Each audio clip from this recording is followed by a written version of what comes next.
Andre throws himself between the gun and Noelle. The hallway detonates with a single shot. He wakes in a private suite, viral overnight, while Noelle's powerful ex fights his way to the door. And from the threshold, a voice he buried 15 years ago. "Hey, Dree, it's your father." Before we dive in, make sure to hit subscribe, tap like, and share this video. The more voices we reach, the louder these stories become. And drop your city in the comments. Let's see where love finds us. I clean when the city exhales, when the glass towers yawn and the elevators stop gossiping. Night shift means quiet floors and long hallways, a waxer that purrs like a tired cat, and my reflection bent into ribbons on the marble. People don't usually say my name at this hour. They step over cords and never overthink the hands that keep their world smelling like lemon and not like yesterday. But tonight, a voice did say my name. It curled around the mop handle like heat. "Hey, Andre, right?" she asked. I looked up from the lobby. From the thin lake, the automatic doors kept letting in with each draft. She was the kind of beautiful that made the neon outside act shy. Thick hips in a cream pencil skirt, a blouse straining just a little where curves insisted on speaking for themselves, a winter white coat draped over her shoulders like it belonged to a movie scene, not a Tuesday night. Freckles lived at the bridge of her nose. Blonde hair in soft waves bounced when she laughed nervously. Her phone buzzed like a firefly in her hand. "Yeah," I said, trying not to stare. "Andre Cole, you're working late." Story of my life. The smile was quick, crooked. "I'm Noelle Parker." She glanced toward the revolving doors. "I left my car key fob upstairs. I'm sorry, the alarm guy's about to think I'm camping out here." I swiped my badge and held the private elevator for her. She moved like music, like confidence poured into a body built not to apologize for taking up space.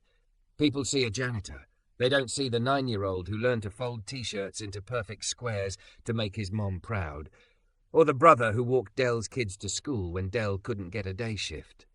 People see curves. They don't see the way a woman flinches at her phone every time it lights up, like it's a fuse. I noticed the flinch. "You good?" I asked when she stepped into the elevator. Noelle looked at her screen and then away. "Yeah, just work, you know." I know a lot about work, enough to keep a joke behind my teeth and nod. When the doors opened, the 23rd floor exhaled cold AC. We crossed a forest of empty desks, the kind that make quiet feel expensive. Noelle's heels clicked a heartbeat I couldn't help matching. "It's silly," she said, stopping at a glass office with a skyline trapped in it like a painting. I set the fob behind the plant while I signed for courier packages. My brain is mush. She found it, golden and small, beneath the leaves of something with glossy, thirsty leaves. She exhaled. That's when the elevator chimed again, even though we hadn't called it. 2 men stepped out like a shadow cut in half. One had a hoodie up despite the building's love of Arctic tundras. The other kept his hands stuffed into his pockets like they were evidence. "Office is closed," I said, simple and flat. "I'm not security. I'm not a cop. I'm a man who knows how quickly a bad idea grows legs. We just need a room," Hoodie said, eyes slick, "and a purse." His chin flicked at Noelle. My chest went tight in a way that had nothing to do with fear and everything to do with the way my mother used to say, "You're not disposable, baby." The marble lobby downstairs, the humming floors, the mop, they all felt a city away. Noelle's phone trembled in her hand. "It's not worth it," she whispered. She was right and wrong at the same time. The purse wasn't worth it. She was. "Take the purse," I said, palms up. "Leave." Hoodie's smile was small and cruel, like it had been asking to be used all day. He took 2 steps closer, and the metal smell of a cheap gun split the air. Time does tricks when it wants to. The second guy closed the office door behind him. Noelle's breath got short. "Phone too," Hoodie said. Noelle held on to that phone like it had a lifeline attached to it and another person at the other end. "Please," she said, and her voice cracked. "I have to. Now." I saw 3 things at once.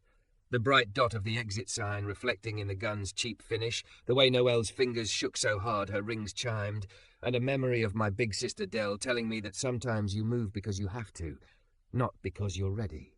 I moved. I'm a broad guy. Janitor uniforms are cut to make us look like squares, but I've got a linebacker's shoulders and hands that carry water buckets like they're just heavy air. I stepped in front of Noelle as she fumbled with the purse strap. Hoodie's eyes widened like he hadn't planned for resistance that looked like me. He shoved. I planted my feet.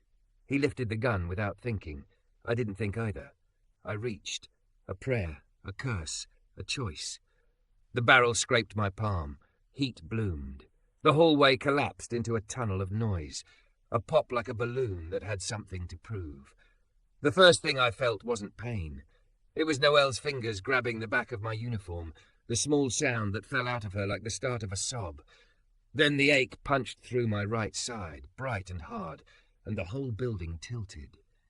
I heard myself grunt, felt my knees threaten to fold, and barreled forward anyway. Momentum and intention and the weight of being someone's son carried me into Hoodie. We hit the carpet hard. The gun skittered. The other guy cursed and reached for it, and Noelle kicked it with a flash of good sense and anger I hadn't expected, sending it under a row of desks. I bled on the grey. Blood is honest. It doesn't care about job titles. Hoodie scrambled, and I grabbed his sweatshirt to buy a second. He squirmed out and ran. His friend chose flight over loyalty and followed. The elevator swallowed them with a ding, like an apology. Noelle was on the phone, voice suddenly a blade. "There's been a shooting," she said. 23rd floor, Lennox Tower, East Corridor. Send! Just send everyone." I sank onto my side because standing had become an idea, abstract, noble, unrealistic. The ache was a hot river. My hand came away red. Noelle was beside me, coat under my head before I could object, her freckled face bright with shock and something else that looked like fury at the world. "Stay," she said. "Hey! Stay with me. You. God, you just... Why would you?" "Because it's you," I said, and then I hated how that sounded, like I'd wanted a chance to be foolish in front of a beautiful woman. I tried again. "Because it's right." Tears made her eyes glassy. "You don't even know me." I smiled, or tried to. "You told me your name." We talk a lot about angels like they're clean, but the EMTs had salt on their uniforms, and hair stuck to their foreheads and voices that never wavered. One of them pressed gauze into my side with a weight that pressed stars into my skull. They asked me my full name, my birthday, where I was, if I could count backwards by sevens. I told them the street I grew up on instead, like that was the thing I couldn't afford to forget. On the gurney, the ceiling panels passed like blank clouds. Noelle's hand found mine. Her fingers were warm and firm, and for a second the sirens sounded far away, like something playing on someone else's radio. "I'm coming," she told a nurse, like it was a declaration. "I'm listed as..." She looked at me, caught between a boundary and a need. "I'm listed as his... I'm Andre, can I?" "Friend," I whispered. The word unlocked something in her face. "Yeah!" The doors swallowed me into white light and antiseptic, and a doctor with a calm that made everyone around him remember how to breathe. They slid me under bulbs, cut fabric, threaded needles. The world narrowed to voices, tugging me toward morning. I woke to a different ceiling. It was peach-coloured, not hospital white. A dimmer switch threw a soft halo around a chandelier shaped like a handful of falling glass.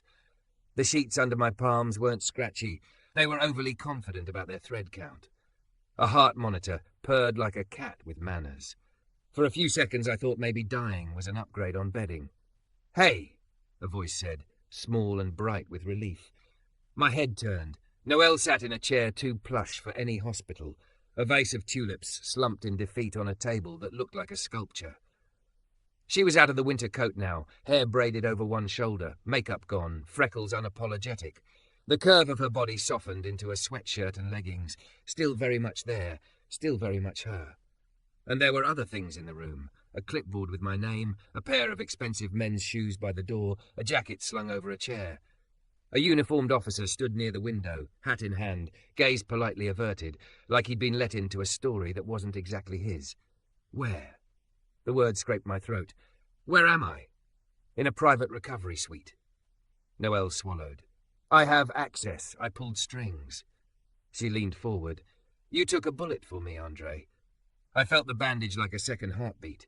The monitor kept the time. Everything's different, Noelle said, voice shaking, eyes fierce. Starting now. Outside the window, the city bled into morning. Inside the room, the air felt charged, like the moment before rain. I didn't know yet about the video going viral, about the calls, the offers, the questions waiting like a stack of unopened letters. I only knew the way Noelle looked at me. like I'd altered the math of her life, and the way my own name sounded, suddenly heavier, when the officer cleared his throat and said, "Mr. Cole, there are some things you need to hear." Morning didn't knock. It rolled in on a wave of voices and beeps and coffee fumes that didn't belong in rooms where people were trying to knit themselves back together. The officer, who'd been a polite shadow at the window, stepped closer when my eyes focused. He had the tired look of someone who'd had a long night and was already losing the argument with the next one. "Mr. Cole," he said, voice careful. "Detective Aaron Whitaker. We took your statement from the EMTs, but I wanted to tell you a few things myself." Noelle straightened in her chair. Even in a sweatshirt and the kind of leggings that treated her hips like a gift, she looked like a woman built to face storms head-on. There was a dent across her cheek where sleep had pressed, and her hair, braided imperfect, made her freckles look like confetti someone forgot to sweep. Her phone lay face down on the table like a truce. The detective slid a small notepad back into his pocket. "We recovered the weapon. One suspect in custody, the other still at large. Security footage is clear. It shows you stepping in front of Miss Parker. It's already," his mouth twisted, "it's already everywhere." "Everywhere," I repeated, because the word felt too wide for a room this soft. "Viral," Noelle said, the word tasting bitter. "The building feeds, the lobby cam. Someone ripped it. People are calling you a hero." She winced before I could. "I know you don't like that." I didn't know what I liked. I knew only that my side throbbed in time with a machine, and that the idea of strangers cutting and captioning the worst minute of my life made my skin feel too tight. The detective's eyes were kind in a way that said he'd seen the internet strip people of context for sport. "You don't need to make a statement today," he said, "or ever, if you don't want to. We can run interference. But I'd recommend posting something short, even if just to say you're cooperating and recovering. It can stop the wolves from imagining your voice for you." "Wolves?" My throat was dry enough to grate. He lifted a shoulder. "The ones who turn everything into a brand. The ones who will decide your motives if you don't speak them." Noelle's hand hovered above mine, then settled. The weight of it steadied me in a way the pain meds couldn't touch. "Andre," she said, softer, "can I handle some of this for you? My PR team, my company," she swallowed. "I can put a wall between you and the noise." "Your company?" I asked. Her face rearranged itself into a truth I'd half guessed. "I'm not just a late-night laptop in a corner office. I'm VP of Operations at Lennox and Vale. We occupy 6 floors in that tower. It's my access that put you here in a suite. I didn't ask permission. I just pulled. I'm sorry if that was too much. If it had been anyone else, I might have thought it was about optics. Keep the wounded man your building's cameras turned into a trend somewhere that smelled like cedar instead of bleach. But the way she gripped my fingers, like an anchor, not a claim, made the cynicism fall away. I nodded. "Thank you." Detective Whitaker's radio hissed. He excused himself, murmuring something about patrols around the hospital. Noelle and I listened to his footsteps recede like a tide. "My sister's going to call," I said, staring at the tulips giving up the fight. Saying Dell's name out loud felt like opening a window. And my brother-in-law, probably faking calm so the kids don't hear him yelling at the news. I don't know how to tell them I'm okay. "You don't have to," Noelle said.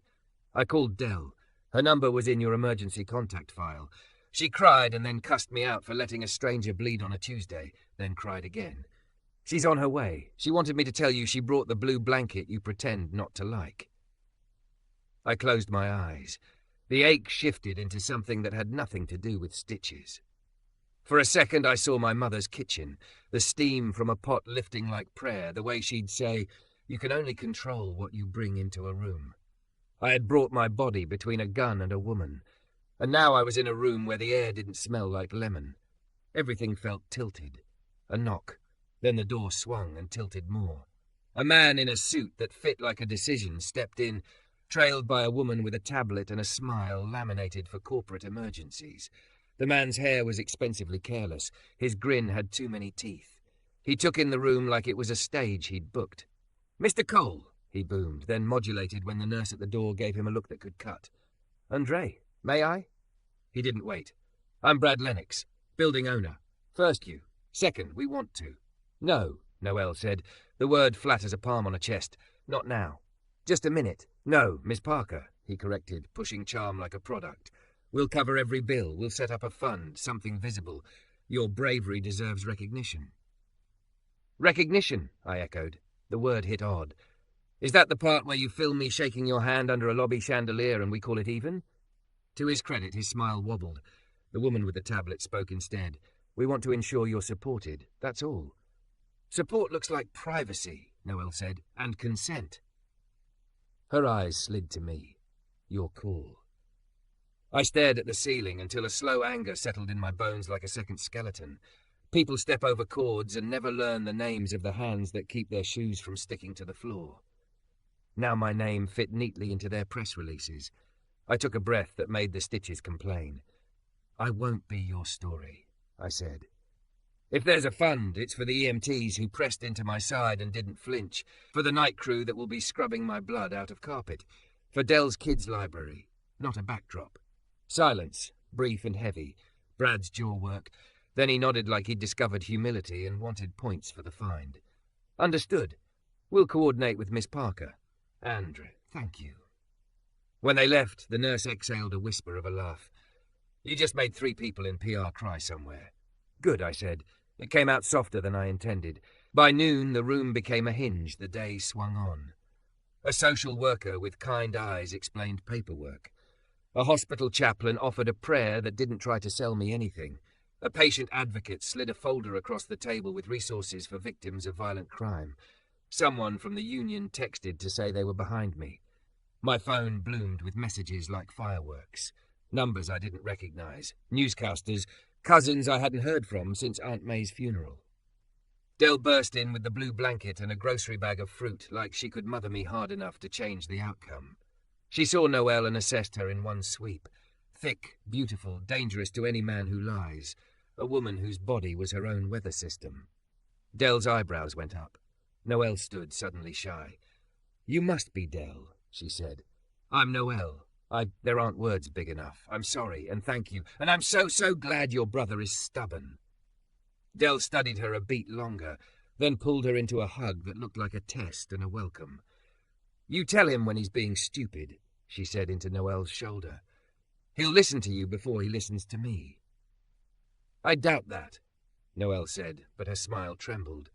When they settled, Dell at my side, Noelle at my feet, our little makeshift family claiming space in a room designed for other people's emergencies, Noelle's phone buzzed again.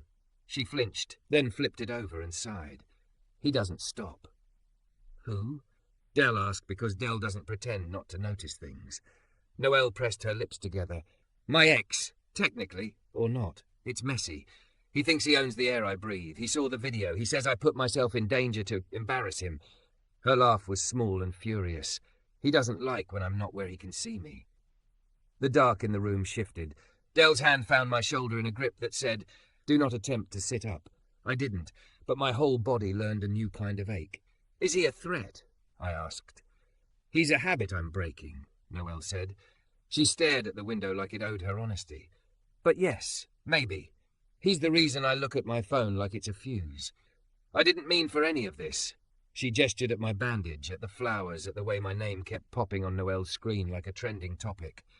To drag him closer. You didn't drag anything, I said. He climbed. She made a sound that might have been a laugh if it had any breath left. Everything's different, she murmured, repeating her own words from the morning with new weight.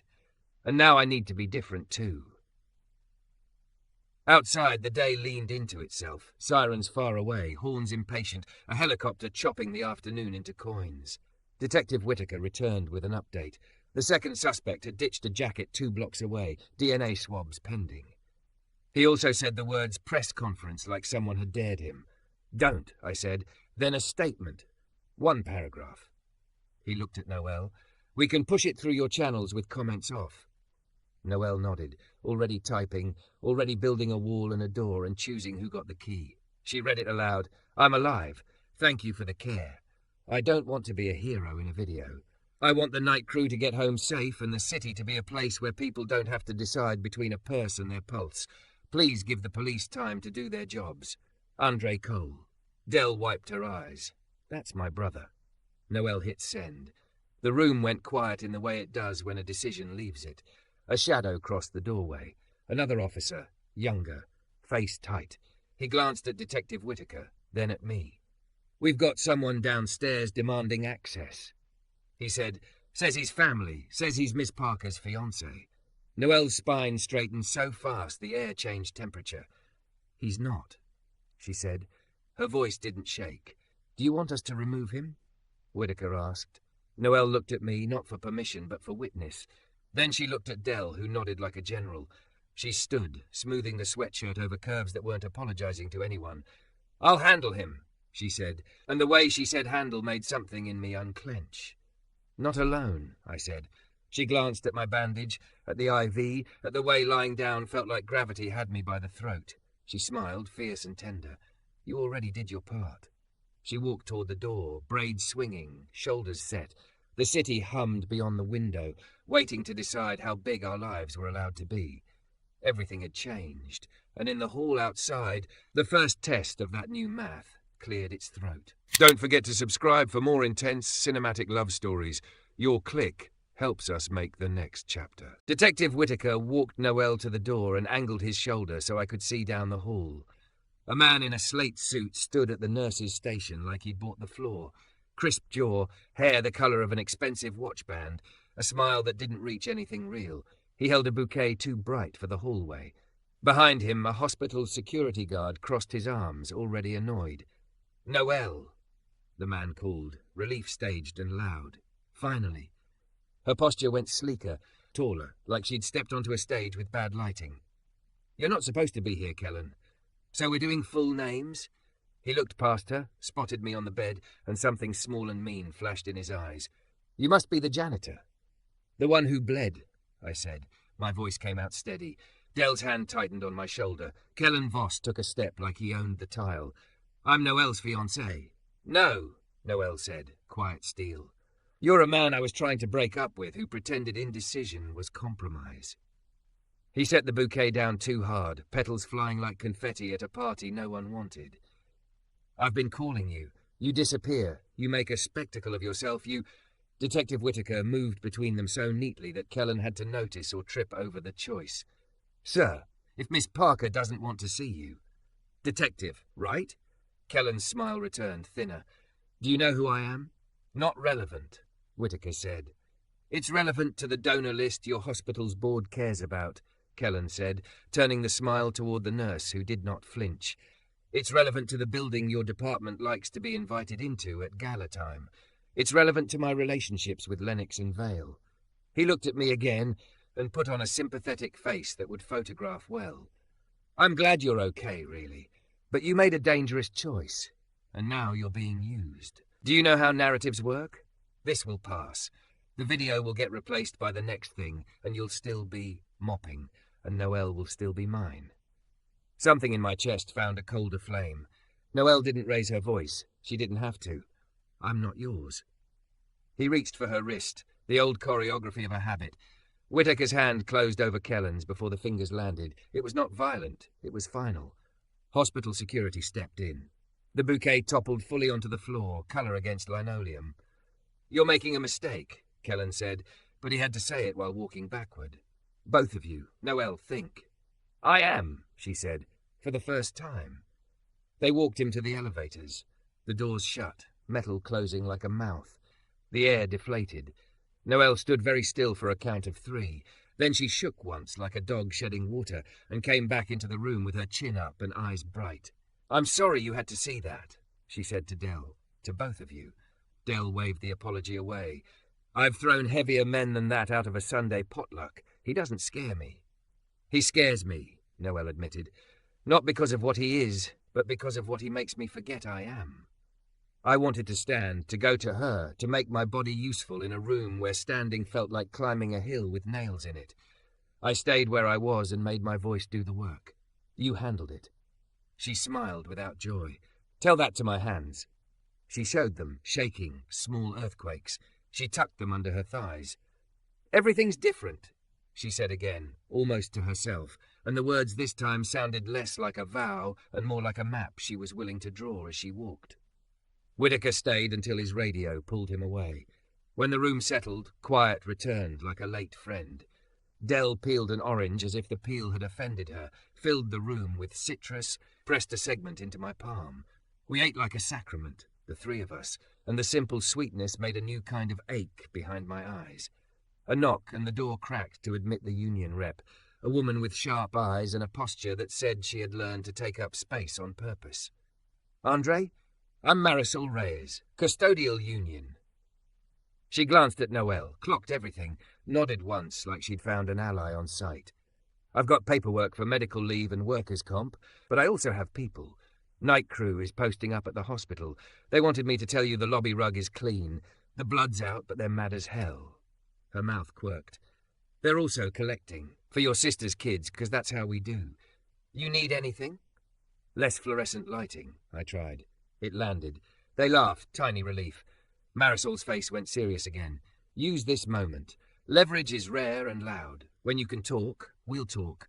Duress alarms, paired shifts after midnight, hazard pay, real training, not just watch a video and hope." Noelle leaned forward. "Done." Marisol blinked. "Excuse me?" "I'm VP Ops at Lennox and Vale." Noelle reached for a pen like it was a sword. "I can change policy in our 6 floors by the end of the day, and I can shame the rest of the tenants into following by the end of the week. We'll pay for duress buttons and pairings. We'll add a 2 a.m. check-in that requires eyes on, and I'll make sure your crew's names are on the emergency contact lists with the same font size as the executives.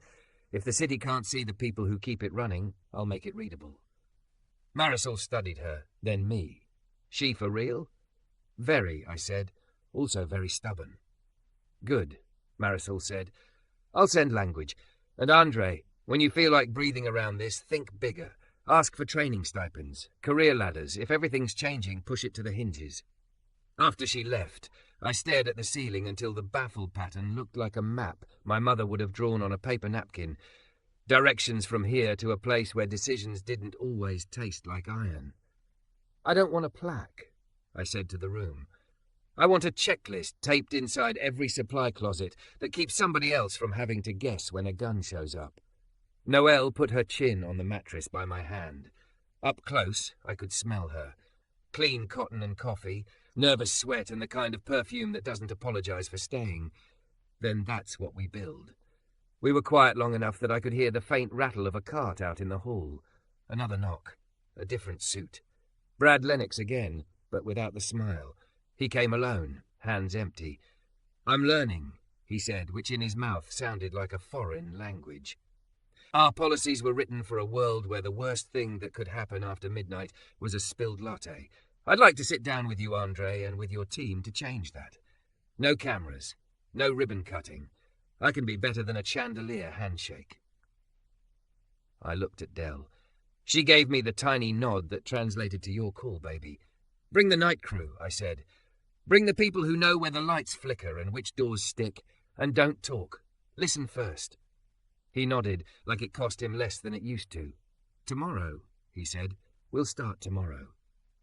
After he left, Noelle looked at me like I'd moved a mountain with a sentence. "You keep doing that." "Doing what?" "Making the room reorder itself." I wanted to tell her I didn't feel like a room reordering. I felt like a man whose side screamed every time he inhaled too hard. I felt like a brother trying to figure out how to say to a 9-year-old and a 6-year-old that the world is both terrible and held together by people who decide it won't be. I settled for pressing my fingers to hers. My phone buzzed. Dell picked it up before I could reach. "Spam," she said, and frowned. "Except it's local." "Let me," I said. She held it to my ear on speaker. A thin, breathy voice came through, skirting the edges of a whisper. "Andre Cole?" "Yes." "You should have stayed in your lane," the voice said. Then it hung up. Dell's eyes darkened. Noelle's head snapped up. The room's air changed. Even the machines seemed to hold their beeps. Whitaker came so fast it felt like he'd been leaning on the other side of the door. He took the phone, logged the number, made a call so calm it made me calmer. "We'll put a watch on your room," he said. "And on Miss Parker. The second suspect's in custody, but threats breed in the dark for a while after you shine a light." "I don't want the kids around this," I said. "Tell Dell to keep them home." Dell set her jaw. "Tell Dell herself," she said. handing me the phone like a challenge and kindness wrapped together. I did. I softened my voice and told Maya and Eli that I was okay, that the bandage made me look like a pirate, that I'd read to them on video tonight. When I hung up, my eyes ached again, for different reasons. Noelle stood and paced once like a swimmer remembering water. Then she stopped and took a breath that looked like a choice. "I need to do something," she said. "Not a statement. Something that is going to make Kellen's version of me impossible to wear ever again." "Like what?" Dell asked. Noelle pulled up an email draft on her phone, fingers steady now. "I'm terminating my engagement, my ties to his security consulting firm, and his access to our building. I'm also resigning from the charity board his family runs. They can call me disloyal. I'm too tired to be loyal to the wrong things." She looked at me. "Will you be there when I hit send?" "I'm already here," I said. She smiled, something light breaking through. Then on 3, we counted. 1, 2, 3. She pressed her thumb and the message flew. A small thing, nearly weightless, that nevertheless tipped something in the world. The heart monitor went on beating, indifferent and patient. The tulips kept drooping. The city hummed outside the window, pretending not to watch. Whitaker's radio crackled with the measured chaos of other people's emergencies. Inside the little square of room we'd claimed, I felt the strange, fierce quiet of a moment that might turn out to be a hinge. Then the door opened without a knock, and the nurse's face said this wasn't another clipboard. "Mr. Cole?" she asked, gentle. "There's someone here you might want to see." Behind her a silhouette waited, and from the hallway a voice I hadn't heard in 15 years, the one I grew up rehearsing answers for, said my name like a test. The silhouette stepped in and got edges. Grey at the temples, jaw I remembered mostly as anger, shoulders carrying a weight he'd taught me to mimic. He held his hat in both hands like he was afraid of breaking the only thing he'd brought that didn't need fixing. "Hey, Dre," he said. "It's Ray." My mouth had 100 rehearsed speeches in it, and none of them knew where to stand.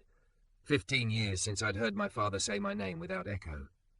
I tasted copper and lemon and memory. Dell moved first. She stood, arms crossed, chin up, the referee for a sport we never signed up for. "You got 5 minutes," she said, and then, softer than I expected, "if he wants it." I looked at the sheet, at the IV, at my own hands. I nodded. 5. He took 2 steps and then stopped like he'd practiced stopping, like momentum had hurt people before. "I saw the video," he said, voice sanded down. "Saw your name under it and thought, no, that can't be my boy."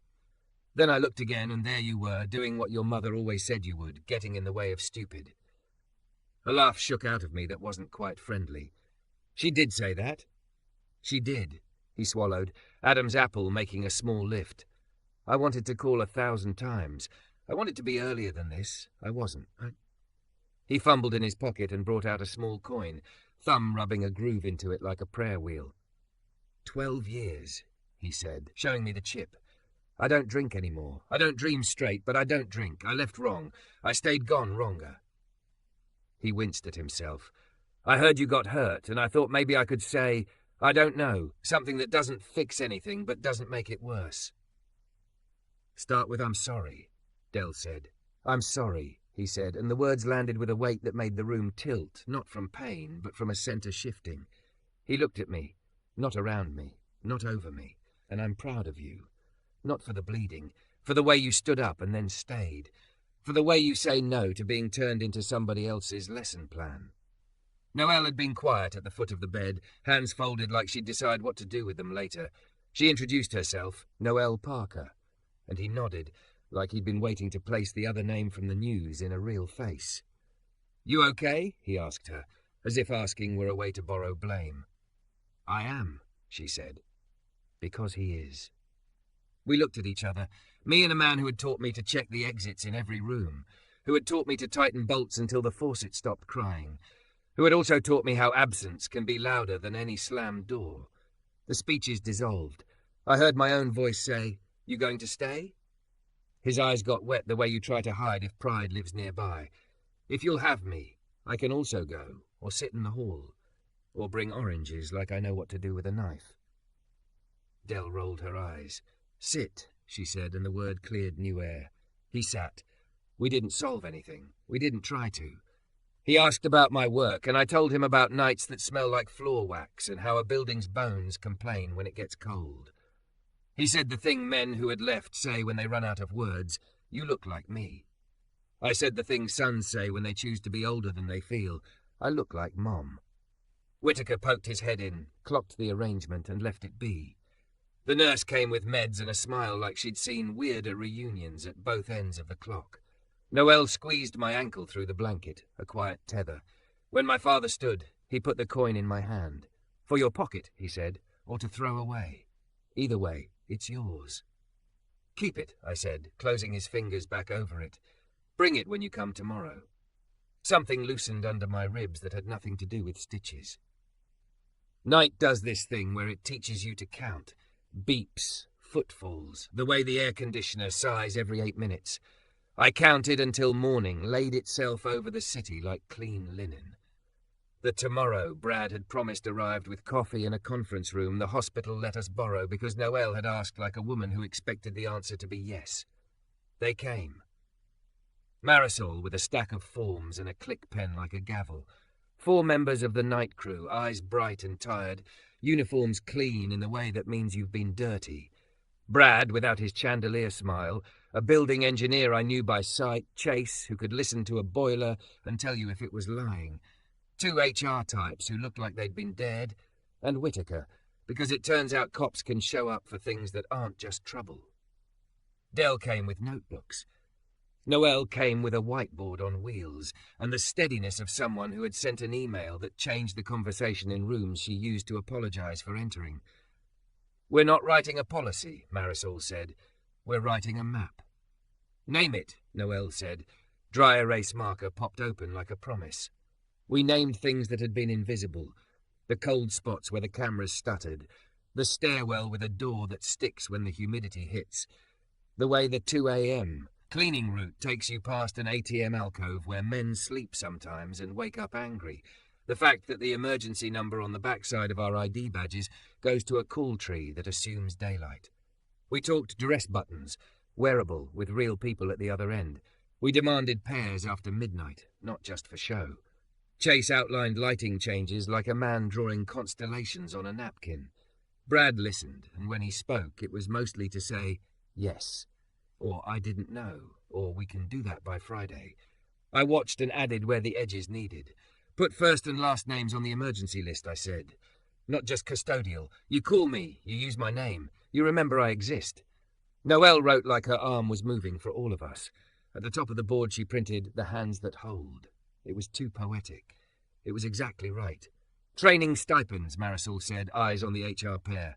Real ones. De-escalation taught by people who have actually cleaned vomit while a man screamed.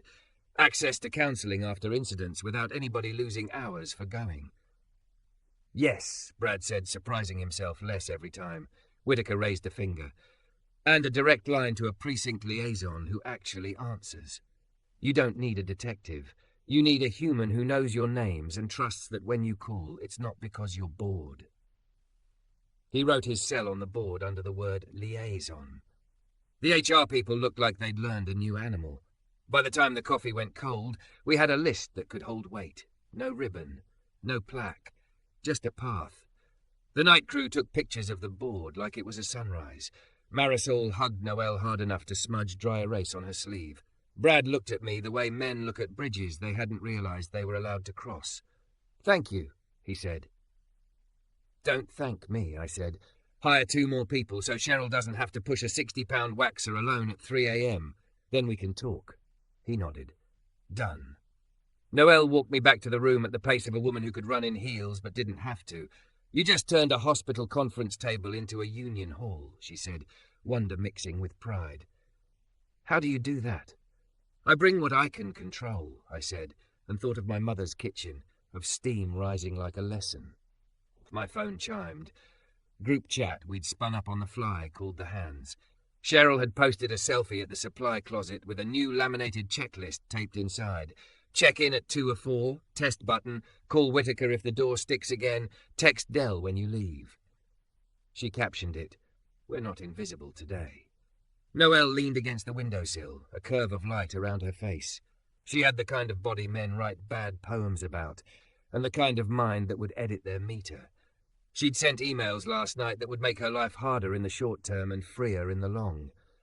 Kellen had been served with a hospital no contact and a building trespass. Whitaker called it paper with teeth. Everything was changing because she had decided to stop wearing a version of herself that didn't fit.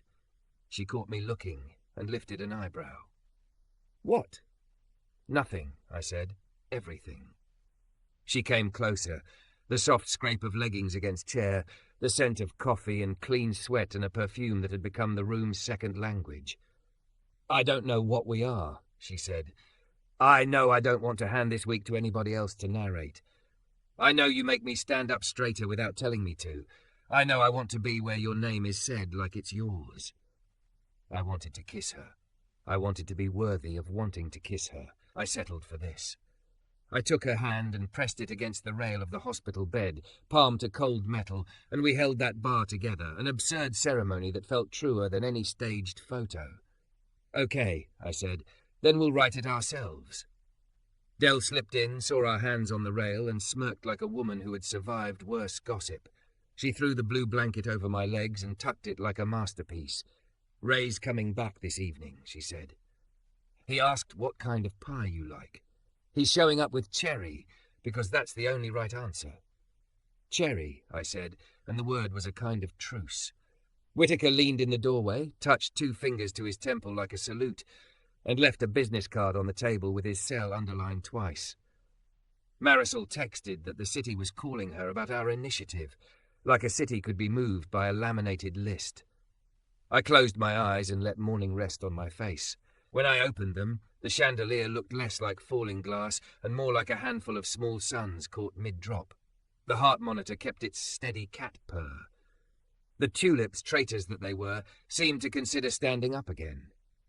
Everything had changed. The world still had men who mistook possession for love and phones that could deliver threats from cowards. It also had a union rep with a spine like a trellis, an executive who would walk away from the wrong power, a detective who wrote his number on a dry erase board, a building owner practicing a new language called Listen, a father trying again with empty hands, and a night crew who knew each other's names out loud. I used to think cleaning meant erasing. Now I think it means making room. Noelle's thumb traced the ridge of my knuckle. "Hungry?" she asked. "Always," I said. "Good," she said, "because there's a diner downstairs, and a city that smells like lemon and coffee and something we haven't named yet." We counted to 3, just to keep the rhythm, and pressed the call button for the nurse, not because we couldn't move without help, but because we'd learned what to ask for. Outside the window, morning kept arriving, one pane at a time, and for once I didn't feel like I was scrubbing at yesterday. I felt like I was setting the floor for something new.